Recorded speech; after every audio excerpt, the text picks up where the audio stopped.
You arrested your own son. She spat. You didn't recognize him. I didn't know, he said, voice low, cracking. She slapped him, not hard, but enough to shake him. You don't get to do this. You don't get to show up now and pretend to care. I'm not pretending, he whispered.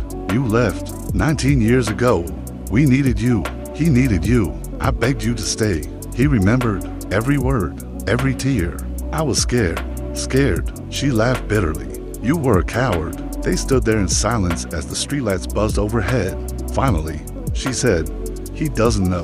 I told him his father died before he was born. Thomas felt like the air had been sucked out of his lungs. I couldn't bear to tell him his father abandoned him, that his father wore a badge and still walked away. So I lied. I made you a hero. He sank onto the curb, head in hands. What do I do now? Denise shook her head. You can't undo the years, but you can start by not hurting him again.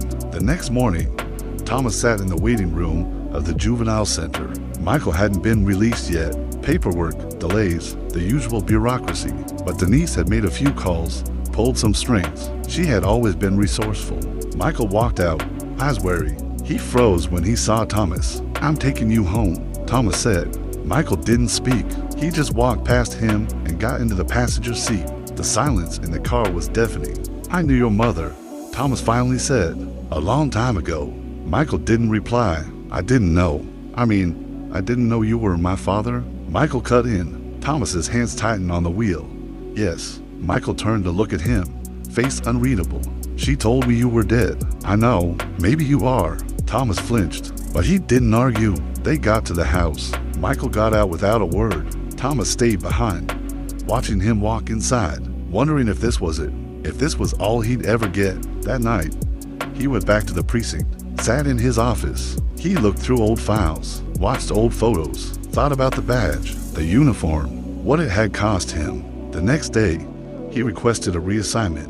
No more patrol, no more street work. He wanted desk duty, youth liaison, anything that kept him off the streets and closer to the community. His supervisor raised an eyebrow. Why the sudden change? Because I arrested my own son yesterday, and I didn't even recognize him. It was the first step, small, but necessary.